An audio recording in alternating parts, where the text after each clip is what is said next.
বাংলাদেশের রাজনৈতিক অঙ্গনে আবারও অস্থিরতা বেড়ে উঠেছে। বিরোধী দলগুলোর অভিযোগ আওয়ামী লীগ পুনরায় দেশ দখলের ষড়যন্ত্র করছে। যদিও আনুষ্ঠানিকভাবে আওয়ামী লীগ এখন ক্ষমতার বাইরে, তবে ঢাকাসহ দেশের বিভিন্ন স্থানে দলীয় নেতাকর্মীদের কার্যক্রম, হঠাৎ ঝটিকা মিছিল, সাংগঠনিক বৈঠক এবং বিভিন্ন রাজনৈতিক বার্তা জনমনে নতুন করে আলোচনা সৃষ্টি করেছে। সাধারণ মানুষ থেকে শুরু করে রাজনৈতিক বিশ্লেষক পর্যন্ত সবাই এখন প্রশ্ন তুলছে, আওয়ামী লীগ কি আবারও দেশ দখলের পরিকল্পনা করছে? রাজনৈতিক পর্যবেক্ষকরা বলছেন, দেশের ইতিহাসে আওয়ামী লীগ সবসময় ক্ষমতার রাজনীতিতে বড় ভূমিকা রেখেছে। বঙ্গবন্ধু শেখ মুজিবুর রহমানের নেতৃত্ব থেকে শুরু করে শেখ হাসিনার দীর্ঘ সময়ে শাসনকাল পর্যন্ত দলটি নানা পরিস্থিতির মধ্যে দিয়ে গেছে। বর্তমানে যখন তারা ক্ষমতার বাইরে, তখনই এ ধরনের অভিযোগ জোরালো হচ্ছে। বিরোধীরা দাবি করছে, আওয়ামী লীগ সাংগঠনিক শক্তিকে কাজে লাগিয়ে পুনরায় ক্ষমতার দখল নিতে চাইছে। ঢাকার রাস্তায় বারবার ঝটিকা মিছিল, জয় বাংলা স্লোগান, শেখ হাসিনার নামে স্লোগান, পোস্টার, ব্যানার এসবই সাধারণ মানুষকে আবারও রাজনৈতিক উত্তাকায় ফেলেছে। আইনশৃঙ্খলা বাহিনী বলছে, অনুমতি ছাড়া এসব কর্মসূচি আইনত বৈধ নয়। তবে গোপনে সংগঠিত হয়ে আকস্মিকভাবে এ ধরনের মিছিল করে পরিস্থিতি উত্তপ্ত করার চেষ্টা হচ্ছে। ইতিমধ্যে বেশ কিছু নেতাকর্মীকে আটকও করা হয়েছে। অন্যদিকে বিরোধী দলগুলো মনে করছে, আওয়ামী লীগ নিজেদের পুনর্গঠন প্রক্রিয়া চালাচ্ছে। তারা মনে করছে, আওয়ামী লীগ যে কোনো সুযোগকে কাজে লাগিয়ে প্রশাসনের ভেতরে থাকা প্রভাব, স্থানীয় পর্যায়ে সাংগঠনিক ক্ষমতা এবং আন্তর্জাতিক সম্পর্ককে ব্যবহার করে দেশ দখলের পরিকল্পনা করছে।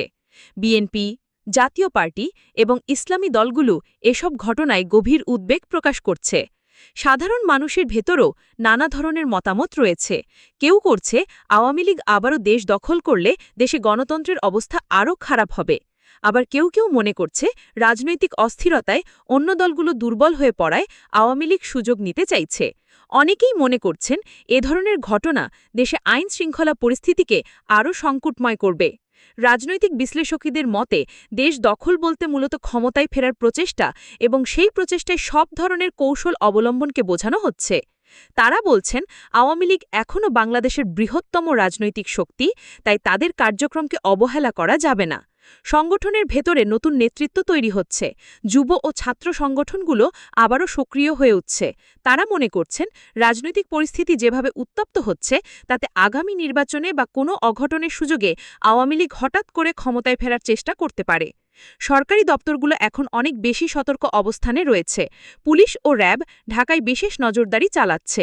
কোনো ধরনের গোপন বৈঠক, সভা বা মিছিল হলেই তাৎক্ষণিক ব্যবস্থা নেওয়া হচ্ছে।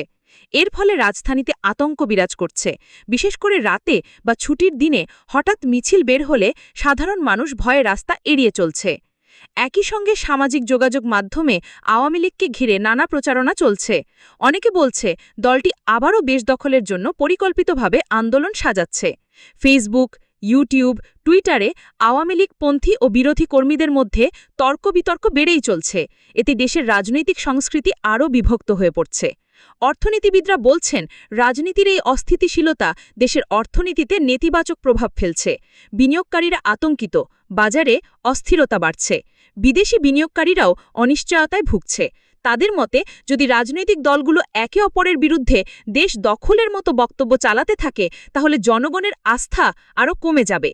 আওয়ামী লীগের ভেতরের একাধিক সূত্র জানিয়েছে, তারা প্রকাশ্যে না হলেও ভেতরে ভেতরে সাংগঠনিক শক্তি বাড়াচ্ছে। বিশেষ করে ঢাকা মহানগর, চট্টগ্রাম, রাজশাহী ও খুলনা অঞ্চলে গোপনে বৈঠক করছে। ছাত্রলীগ, যুবলীগ ও স্বেচ্ছাসেবক লীগের সাবেক নেতাদের সক্রিয় করা হচ্ছে।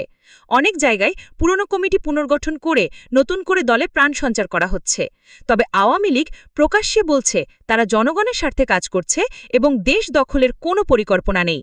তাদের দাবি, দলটি শান্তিপূর্ণভাবে রাজনৈতিক কর্মকাণ্ড চালাচ্ছে আর বিরোধীরা ইচ্ছাকৃতভাবে গুজব ছড়াচ্ছে। কিন্তু মাঠ পর্যায়ে যে উত্তেজনা তৈরি হচ্ছে, তাতে বিরোধী দলগুলোর অভিযোগকেই অনেক মানুষ বিশ্বাস করছে। আন্তর্জাতিক মহলেও এ নিয়ে আলোচনা শুরু হয়েছে। জাতিসংঘের বাংলাদেশ প্রতিনিধি দল সাম্প্রতিক রাজনৈতিক অস্থিরতায় উদ্বেগ প্রকাশ করেছে।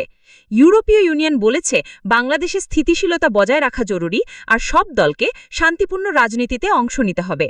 আমেরিকা ও ব্রিটেনও রাজনৈতিক অঙ্গনে সতর্ক বার্তা দিয়েছে। আন্তর্জাতিক সংবাদ মাধ্যমগুলো বাংলাদেশের এই রাজনৈতিক টানাপোড়েন নিয়ে রিপোর্ট প্রকাশ করছে। ভবিষ্যৎ রাজনীতি নিয়ে শঙ্কা বাড়ছে। যদি সত্যি আওয়ামী লীগ দেশ দখলের চেষ্টা করে তাহলে এর পরিণতি ভয়াবহ হতে পারে বলে বিশেষজ্ঞরা মনে করছেন। এতে দেশের গণতন্ত্র প্রশ্নবিদ্ধ হবে, বিরোধী দলগুলোর অস্তিত্ব আরও সংকটে পড়বে এবং সাধারণ জনগণ রাজনৈতিক অস্থিরতার বড় খেসারত দেবে। আমার কেউ কেউ মনে করছেন আওয়ামী লীগ ক্ষমতায় ফিরলে স্থিতিশীলতা ফিরবে, কারণ তারা দীর্ঘদিন রাষ্ট্র পরিচালনার অভিজ্ঞতা রাখে।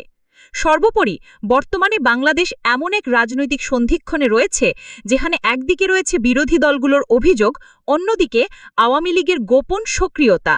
জনগণের মনে অনিশ্চয়তা তৈরি হয়েছে, আসলে দেশের ভবিষ্যৎ রাজনীতি কোন পথে যাবে।